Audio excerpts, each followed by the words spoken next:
الله بالحق بشيرا ونذيرا وبين يدي الساعة من يطع الله ورسوله فقد رشد ومن يعص الله ورسوله فلا يلوم إلا نفسه ولا يضر الله شيئا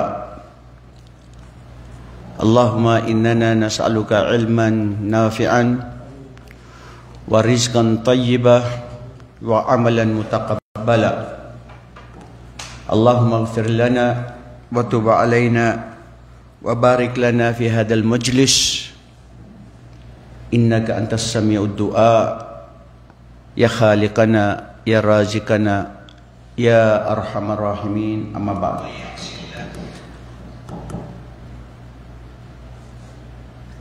Mga kapatid sa Islam, may tao, maari ako, ikaw, na nakikinig, o isa dito sa inyo. Alam na niya yung ginagawa niya na ipinagbabawal ng Allah. Pero ginagawa pa rin ito. Bakit kaya? Sagot, madlang tao.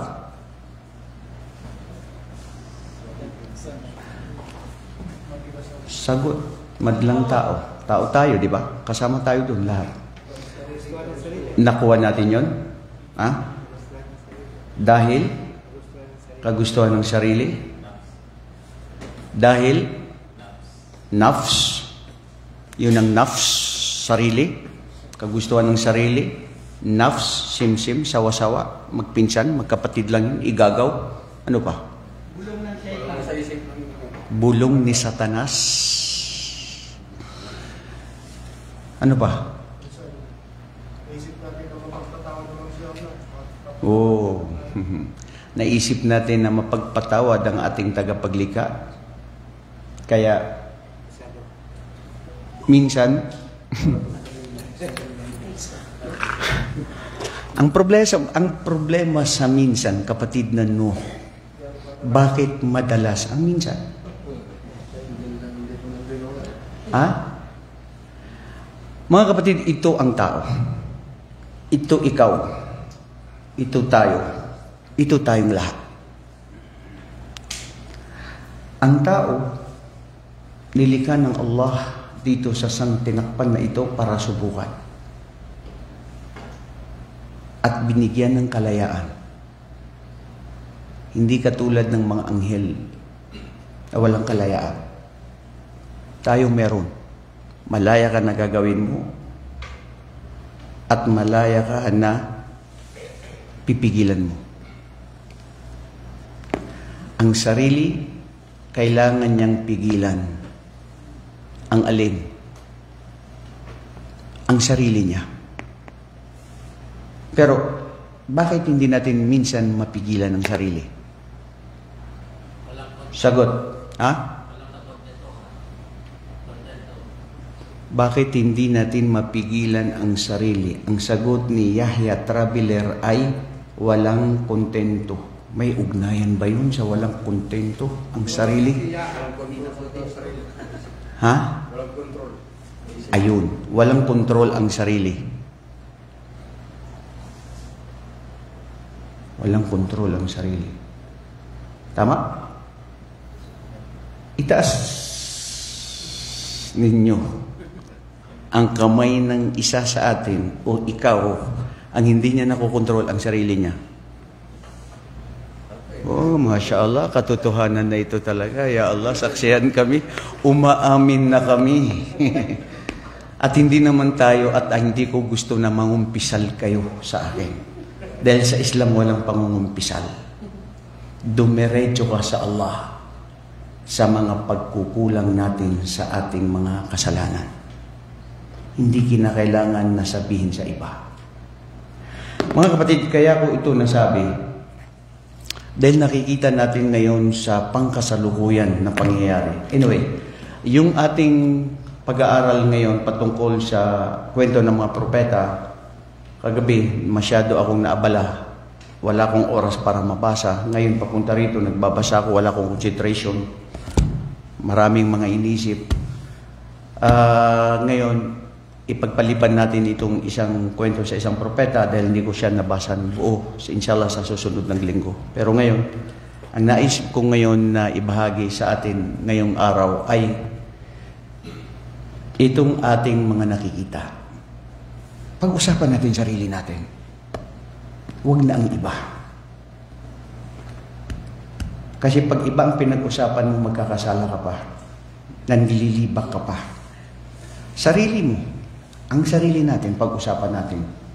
Paano natin ito mabago? Mula sa kamalian, mula sa pagiging mahina, marupok, para maging matibay, malakas. Para makontrol ang sarili. Itaas ulit yung kamay na sinabing hindi makontrol ang sarili. Bakit parang, okay. Ako, minsan hindi ko makontrol. Pero minsan nakokontrol ko siya. Yun ang dapat. Nos-nos? Oo. Batid nyo ba, mga minamahal naming kapatid sa Islam, kung bakit ganun na lamang tayo? Dahil mismo sa Suratul Fatir, sa Quran, ang ating tagapaglikha, ang Allah subhanahu wa ta'ala, ay nagbanggit tungkol sa tao, tungkol sa kanyang mga alipin, na magkakaiba-iba. At kung bakit na lamang ito nakikita natin ng iba, na patuloy pa rin ang paggawa ng kasalanan. Minsan sinasabi mo, bakit niya yung ginagawa? Bakit ito siya? Bakit ganun? Pero nakakalimutan mo sarili mo na ano kaya kung ikaw ang nandun sa sitwasyon? Hindi mo rin ba gagawin yung ganun? Diba, bro? So, pagiging totohanan, ano sinasabi mo, Muhammad? Depende. Depende kung hindi mo type yung ginagawa niya. Ibig sabihin, kung type mo yung ginagawa niya, gagawin mo. Pero hindi mo type, kaya hindi mo gagawin. Yan ang peligro. Bakit ko sasabihin peligro? Kasi, ang paggawa ng kabutihan o pagsamba sa Allah ay dahil sa pagmamahal na gusto mong gawin, na ang layunin at kondisyon mo ay para kalugdan ka ng Allah. Sa kabilang dako, ang paggawa ng kasalanan, hindi mo siya gagawin dahil depende, o dahil may nakakahadlang, o dahil sa sitwasyon, o dahil hindi ko siya type. Pero kung type ko yung kasalanan, maari siya gagawin ko. Mga kapatid, ang pagpigil at hindi paggawa ng kasalanan ay dahil para sa Allah. Hindi dahil sa sitwasyon at hindi dahil sa pagkakataon at hindi dahil sa hindi ko gusto. Halimbawa, binigyan ka ngayon ng oportunidad na pagkakataon na siya ay magagawa mo na malayang-malaya na gawin mo ang kasalanan. Pero hindi mo ginawa. Bakit? Kasi hindi ko time. Hindi ko gusto.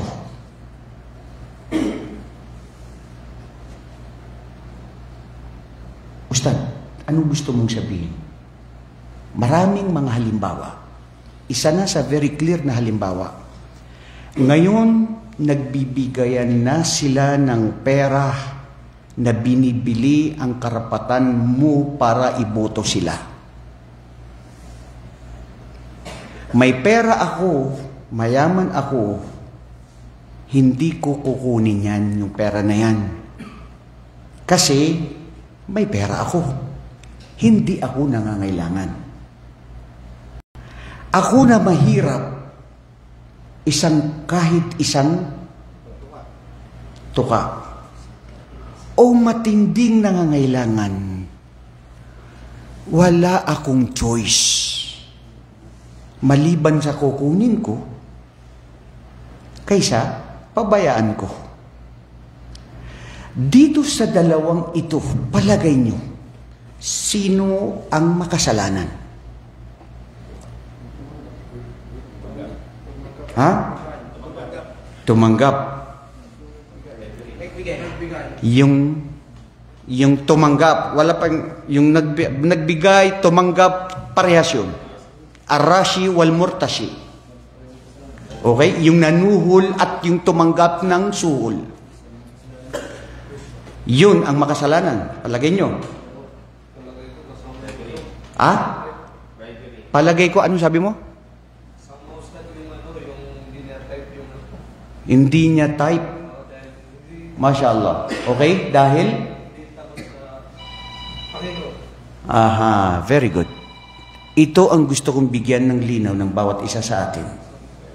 Kapatid na Muhammad, judgmental kayo. Kasama ako na judgmental minsan sa ating buhay. Inuhusgahan natin yung tao na marupok, na mahina, na makasalanan kasi wala na siyang magawa, nangangailangan siya, kukunin na lang niya yung pera. Yun lang siya ang hinuhusgahan nyo na makasalanan.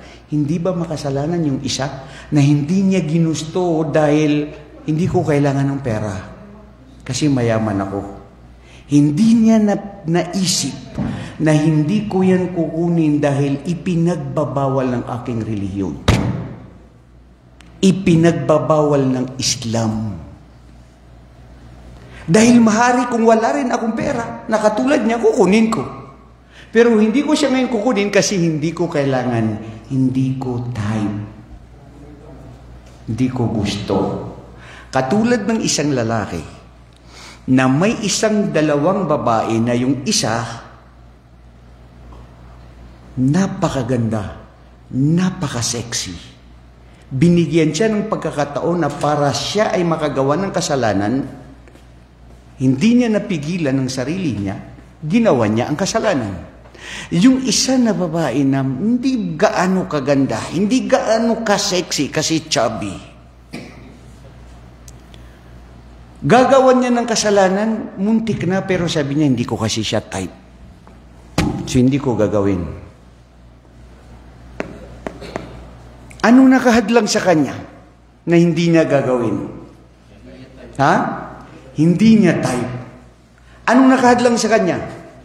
Ang sarili niya na hindi niya type. Dahil kung type niya, papatulan niya. Nasaan ang tinatawag na iman? Ang pananampalataya natin, mga kapatid. And we are talking now about ourselves. And we are not talking about others. Hasibu anfusakum qabla an tuhasabu. Batid niyo ba sa Islam na may mga gawain na hindi mo siya nagawa, pero dahil sa pagkadalisay ng puso't isipan mo, binigyan ka na ng gantimpala ng iyong tagapaglikha at naisulat na ng mga anghel? At ganun din na may mga gawain na masama na hindi mo siya nagawa, pero naisulat na nagawa mong kasalanan dahil sa pagnanais mo na gawain ng puso. Mga kapatid, this is what I am trying to say, that we need to rectify ourselves, our heart, and our mind, in ourselves itself. Pagiging makatotohanan ng bawat isa sa ating sarili. Nagsasabi tayo na mahal natin ang ating kapwa. Gaano katotoo, kapatid? Sige nga. Walay, pagmamahal sa kapwa. Minsan minamatawi at sinasabi ng dila mo, uhibbuka fillah. Wallahi fil haqiqa anta kadhab. Hindi totoo na minamahal mo siya para sa Allah. Minamahal mo siya dahil may iba dahilan. Dahil kung totoong pagmamahal yon para sa Allah, walang kondisyon. At hindi mo siya lilibakin, hindi mo siya sisiraan, At kung may kabutihan na makukuha ka, unang iisipin mo siya. Na siya ang mas may nangangailangan. Pero kung kapahamakan, ahayahan mo pa siya. Nabuti pa ang langgam na mayroon siyang malasakit sa kapwa niyang langgam. Na nakita niya ang mga kapwa niyang langgam, ya ayyuhan namlu udkhulu masakinakum. O kayo na mga kapwa kong mga langgam, magsipasukan kayo sa inyong mga lungga. Dahil baka makita kayo, o dahil dadaan ang kawal ni Propeta Sulaiman, na hindi kayo mapansin at mapahamak ang bawat isa sa inyo.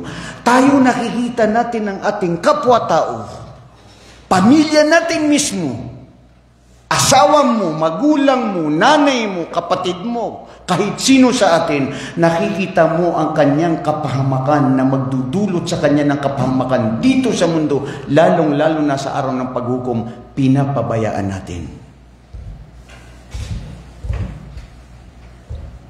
Dahil ito ang tao, ito ang sarili, makasarili. Ustad, ulitin mo, makasarili. Amin kayo, hindi. Sino sa inyo ang hindi makasarili? Itaas ang kamay. Talagang walang nagtataasan ng kamay. Sino sa inyo, ano ba yung tanong ko? Ang hindi makasarili. Walang nagtaas ng kamay man lang sa inyo, hindi isa. Ha? Minsay. Okay lang yung minsan, pero wag madalas at wag palagian, bro.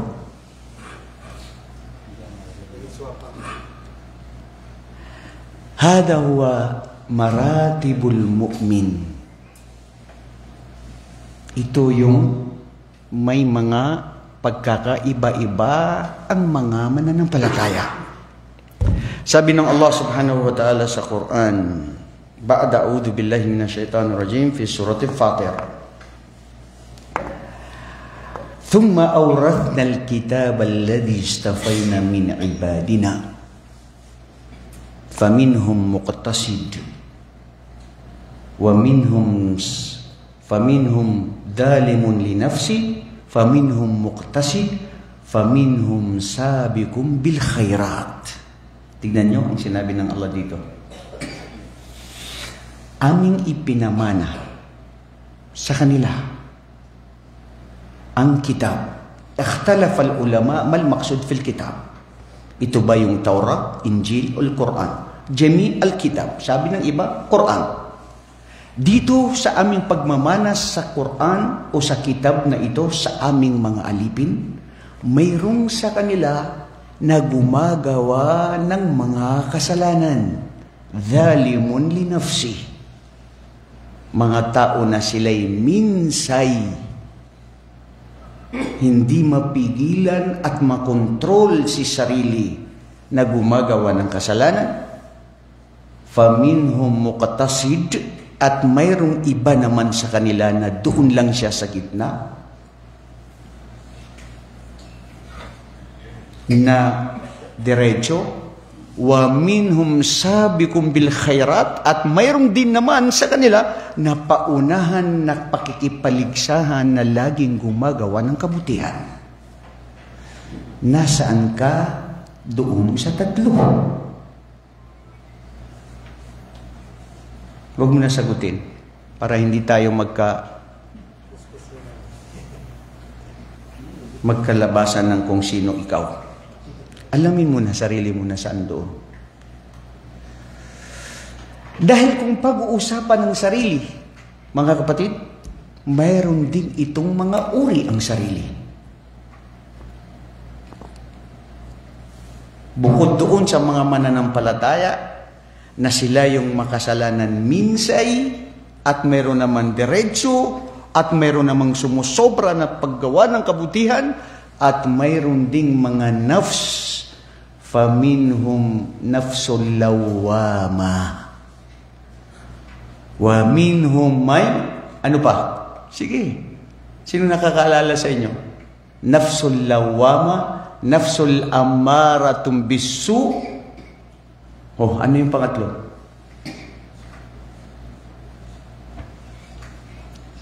Mama, ana nafsul lawama? Ang nafs al-lawam ay ang sarili na lagi niyang sinisisi ang sarili niya. Bakit ko yun ginawa? Mabuti yun sa pangitain ng isang sarili.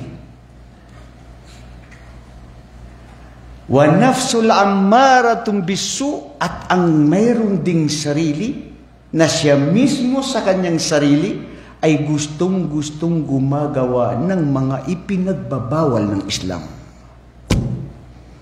Illa man rahima rabbu. Maliban kung sino ang bibigyan ng Allah ng proteksyon, nagagabayan niya. Mga kapatid, kung bakit ko to, hindi ko alam kung bakit ko to sinasabi ngayon, dahil ito una pinapalalahanan ko ang sarili ko. Dahil maari kabilang tayo doon sa mga mapanlinglang sa kanyang sarili na makasalanan, na hindi siya napapabilang sa paggawa ng kabutihan, datapwat doon sa lagi na lang gumagawa ng kasalanan. Ku anfusakum, unahin ninyo ang inyong sarili bago ang inyong mga pamilya at mahal sa buhay. Mga kapatid, sa araw ng paghukom, lahat tayo ay may paglilitis. Hindi natin kontrolado ang kahit sino man sa ating ng sarili. Minsan hindi natin makontrol. Kukontrolin mo ba ang iba? Ang anak mo at ang asawa mo at kaibigan mo o pamilya mo sa kahit sino? Hindi ba? Lasta alayhim bimusaytir ya Muhammad. Wala ka sa kanila ya Muhammad pangahawakan na makontrol mo sila. Siya ang Allah ang magbibigay ng gabay sa sino mang nanaisin niya at pananatilihin niya. Dahil pwedeng mabago si sarili. Ustad, sabi mo ano? Pwedeng mabago si sarili? Oo. Bakit? Sino sa inyo ang hindi nagbabago? Itaas ang kamay. Bakit wala na namang tumataas ng kamay sa inyo, bro? Abdurrahman, nga naman gatawa ka bay? Nagsulti naman ko tinuod ba? Nanguta naman ko. Unsa di ay sa imong kinabuyaron? Ano ba yung tanong ko kanina, Muhammad? Sino yung? Hindi nagbabago. Sagutin mo ako. Ikaw. Nagbabago. Ustad, kasi mapalaman, mapahayop, mapatao, lahat nagbabago. Sabi nga ni Robin, di ba, sa pelikula niya? Sabi si Robin sa pelikula? Hindi ko alam. Hindi ko inaano yung sinasabi. Naka-Robin Hood ka pala, ha? Ikaw ba ay nag-Islam ay dahil kay Robin Padilla? Very good. At kasalanan sa isang tao na mag-Muslim dahil sa isang tao. Dahil sa... Bro, bakit ka nag-Muslim? Kasi nag-Muslim yung idol ko eh. Tignan nyo mga kapatid, sarili natin ang tignan natin. Dahil ang buhay natin para sa Allah, hindi para sa kahit sinong tao. Ang pagpigil natin ng kasamaan para sa Allah. Ang pagmamahal natin para sa Allah. Man ahabba lillah wa abghada lillah wa a'ta lillah wa mana'a lillah faqad istakmala dina. Fi riwayatin faqad istakmala imana. Ang sino mang nagmahal para sa Allah at ang sino mang nagkamunghi para sa Allah at ang sino man na nagpigil para sa Allah o nagbigay para sa Allah, na kumpleto niya ang kanyang relihiyon o na kumpleto niya ang tunay na pananampalataya. Ibig sabihin, kung ang sarili mo ay hindi nagmahal para sa Allah, hindi ka nagalit para sa Allah, pwede ba yun hindi ka nagagalit para sa Allah? Oo. May mga tao na nagalit ka sa isang tao dahil sa ginawa niya na hindi mo gusto. Hindi mo inisip na nagalit ka sa kanya dahil hindi yun gusto ng Allah. Dahil minsan iniisip mo yung sarili mo. Yung pride mo, yung ego mo, hindi pala sa Allah. Mga kapatid, ito ang sarili. May ego, may pride, may galit. May mga sakit ang bawat isa sa atin. Kung hindi natin ito babaguhin, delikado. Dahil ang tao dapat magbago. Dahil ang hindi nagbabago, siya yung makitid, hindi matalino. Walang pag-iisip. Dahil dapat tayong magbago. Pagbabago mula sa kasamaan patungo sa kabutihan. Wallahi, ilang taon na iniisip-isip ko. Minsan nagdarasal ako, Ya Allah, paano pa kaya mababago ang lugar namin? Napatuloy pa rin at lantaran ng paggawa ng kasalanan, pagbibigay ng mga tao, ng mga politiko, ng pera sa mga tao na binabayaran ng kanilang mga karapatan. Maari din ikaw sa inyong lugar, ganyan din. Ya Allah, mamamatay na ako, wala akong nagawa sa buhay ko. Wala akong nai-contribute. Magnilay-nilay ka, kapatid. Kahit papaano, sa sarili mo, napagtanto mo sa puso't isipan mo, na mayroon kang malasakit, mayroon kang pagmamahal. Huwag lang sarili mong isipin mo sa sarili mong kaligtasan dahil hindi yun ang gusto ng Allah. Huwag lang ang sarili mo na gusto mo na maligtas at pinapabayaan mo ang mga ibang tao, kapwa mo o mismo mga katribo mo. After all, meron kang ginawa. Dahil ang paggawa ng pagsubok ng mga kasalanan, man ra'a minkum munkaran falyughayyiru biyadihi, fa illam yastati fa bilisani, fa illam yastati fa biqalbi, wa dhalika adhaful iman. Ang sino mang makakita sa inyo ng lantaran ng mga kasalanan, gamitin ito ng kanyang kamay. Pigilan ito. Kung hindi kakayanin, sa kanyang dila, sabihin mo ito. Patuloy ang mga ngaral sa Islam, ang mga ustad, ang mga sheikh, haram ito, wag nyo ito gawin. Bakit ganito, ganyan? Tuloy pa rin ang paggawa ng mga tao. Nandito na tayo sa kapanahunan na ma baqi al-Islam ila bil-ism.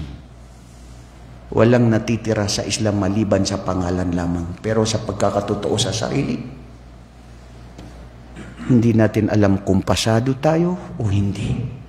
Mga kapatid, ito sasabihin mo ko, ito sa sarili ko, at ikaw, kayo, tayong lahat. Patutuhanan natin ang sarili natin. Dahil ang buhay natin para sa Allah. Minsan gusto natin na ang anak natin ganito siya. Asawa mo gusto mo na ito maging ganito ka. Kaibigan, kamag-anak, lahat. Pero hindi mo magawa. Unahin mo ang sarili mo, bro, para magbago. Unahin natin ang ating sarili. Ya ayyuhalladhina amanu lima taquluna ma la taf'alun. Bakit natin sinasabi sa mga tao, ito, ganito, gawin ninyo, tapos kayo mismo sarili nyo, hindi nyo rin pala ito isinasagawa. Ito ay masidhi sa Allah. Na nagtuturo, nangangaral, nagsasabi, gawin nyo, pero ikaw mismo nakakalimutan mo sa sarili mo.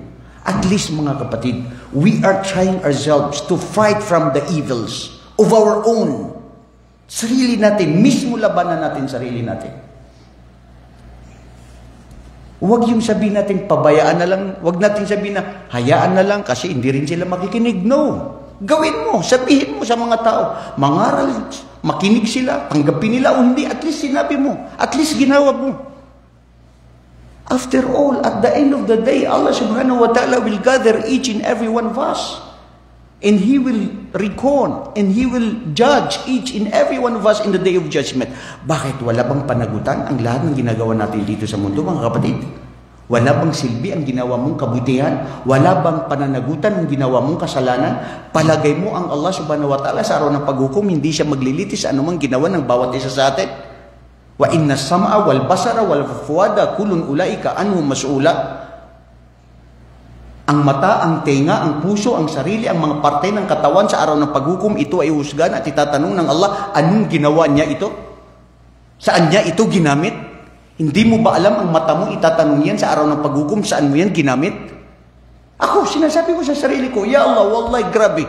Itong nakikita natin ngayon, ilang araw, ilang oras tayo na gumugugol dito sa social media, ilang oras ang maari na ito ay para sa Allah. O ilang oras yung para sa sarili ko na kalaswaan, o para sa sarili ko na kamalian, o walang saysay. Dahil kung hindi mo titignan, mga kapatid, naibu zamanana wal ibu fina, wa mali zamanina ibun siwana, walau natakas zaman, lana syakana. Sabi ni Imam Shafi'i. Pinagsasabihan natin o nagrereklamo tayo sa ating mga sitwasyon, kung makapagsabi lang itong ating sitwasyon, siya mismo sisisihin niya, tayo. At wala kung bakit natin ito nakikita ay dahil mismo sa sarili natin. At kung makapagsalita lang, sila ang magsisisi para sa atin sa sarili natin. Gusto mo na maging maunlad ang lugar mo? Gusto mo na maging mapayapa at mabuti ang lugar mo? Na alam mo na ipinagbabawal ng Islam na huwag kang kumuha ng pabayad ng isang leader, kinukuha mo. Ano ang kabayaran nito? Pagdurusa sa loob ng 3 taon, 6 na taon dahil sa ipinagbenta mo na ipinagbawal ng Islam, pero kinain mo sa isang araw, 2 araw o 3 araw, hindi pa abot.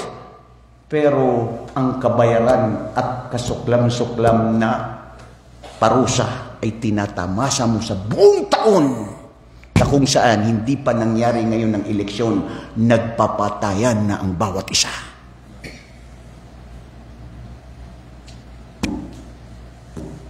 Sana nakikinig ang ating mga leader. Sana nakikinig si Busaw, si Matakaw, si Swapang. Sana nakikinig si sarili ko, sarili natin, na alam na natin haram, bakit pa natin ito kinukuha? Bakit pa natin ito ginagawa?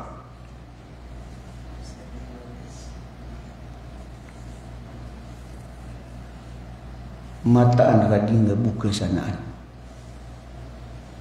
Wallahi, hindi kailanman magdudulot siya ng kabutihan. Kapahamakan.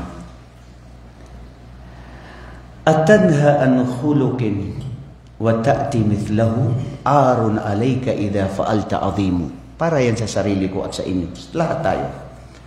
Nagsasabi ka na wag mo itong gawin, pero ikaw mismo ginagawa mo. Kasuklam-suklam sa iyo na ikaw mismo ang gumagawa nito. Wallahi ito, sinasabi natin ito sa ating mga leader. Bakit hindi natin bigyan ng pagkakataon na pairalin ng Islam sa ating mga sarili? Sa ating buhay. Ahayaan na lang natin na ganito patuloy na nangyayari ito sa ating buhay, mga kapatid. Tumatanda na tayo. Umihina na tayo. Wala na tayong nagawa sa kabutihan, pero patuloy pa rin tayo na gumagawa ng kasalanan. Dito ko gusto magtapos sa mga sandaling ito, sa aking pagpapayo sa aking sarili at pagpapaalala sa ating lahat. Huwag na huwag isipin ng sarili na magmaliit siya sa katiting na mabuting gawain na ginawa niya, na huwag ko na yun gawin kasi kunti lang naman yun. Hadith ni Propeta sallallahu alaihi wasallam na ma yataqarrabu 'abdi ilayya yawmal qiyamah hatta bin nawafil. Fima ma'na al-hadith. Katiting na isang sunnah na gawain na mabuti, yun ay nagpapalapit sa iyo sa Allah na maari ito ay bagay na ikapasok mo sa paraiso. Kwento sa mga angkan ni Israel na isang babae na nakapasok siya sa paraiso dahil siya ay pinainom niya ng tubig ang isang aso. Pinainom lang, na napakasimpleng gawain. Maari ang mas simpleng napakaliit na tingin mo na gawain na ito ay maari ito ay magbibigay sa iyo ng mabuting dulot sa mundo, lalo na sa araw ng paghukom, kaligtasan mo. At ganun din, baliktarin mo, Ustad. Huwag din magkaitang isang tao sa kanyang sarili na dahil nakikita lang niya na ito ay kunting kasalanan, okay lang kasi hindi naman shirk. Wallahi mga kapatid, hada khatir. Delikado yan. Yung kunting kasalanan lang na hindi mo na ginagawa mo, sabi mo okay lang yan. Dahil yung kunting kasalanan na yan, yan ang maaring makapahamak na magiging tuloy-tuloy na paggawa mo ng kasalanan at tuluyang ang puso mo ay itim dahil sa maliit na kasalanan na ito na sinasabi mo, mapagpatawad ang Allah. Na sinasabi mo, importante hindi labas sa Islam. Ilang mga tao na napahamak niya ang sarili niya dahil sa kunting gawain na kasalanan. Mga kapatid, inihiling natin sa Allah na panatilihin tayo. Sarilihin ito. Na maging matatag at matibay. Maging makatotoo sa ating sarili. Unahin natin ang ating sarili. Bago ang iba. Tignan natin ang ating sarili. Bago ang iba. Husgahan mo ang sarili mo. Wallahi, sinasabi ko to sa sarili ko. Husgahan ko ang sarili ko muna bago ang iba. Kasi hindi mo alam na mahal siya ng Allah kaysa ikaw mismo sa sarili mo. Na lagi kang nagrereklamo, lagi kang nagsasabi sa iba, pero hindi mo inuuna ang sarili mo. Ang sarili na siyang tunay na wais, na matalino, na malapitin sa Allah, na matotoo, ay inuunan niya ang sarili niya at iniisip niya sa sarili niya na maari ang mga mabubuti kong gawain na hindi pa tanggapin ito ng Allah. Nagpupursige lagi na ya Allah tanggapin ito. At yung tao na akala niya sa sarili niya, napakayabang, nakapagdasal ng Fajr sa masjid, nagmumutawa, dumadalo rito, sinasabi niya, mas malaki ang pananampalataya ko dito sa brother na to. Hindi mo alam, wallahi kapatid, delikado yung mga ganyan. Uri ng sarili na nagmamalabis ka sa sarili mo na akala mo ikaw na yung angat kaysa sa iba. Lalong-lalo na sa pananampalataya, wala tuzakku anfusakum, huwa a'lamu bimanittaka. Huwag niyong itaas ang inyong sarili sa kaalaman o sa pananampalataya o pagiging matakutin sa Allah. Dahil siya ang inyong tagapaglikha, ang tunay na nakakabatid, nakakaalam kung sino sa inyo ang tunay na matakutin sa Allah. Ya Allah, ij'alna min haula'il muttaqin. Subhanakallahumma wa bihamdik, asyhadu an la ilaha illa anta, astaghfiruka wa atubu ilaik. Assalamualaikum warahmatullahi wabarakatuh.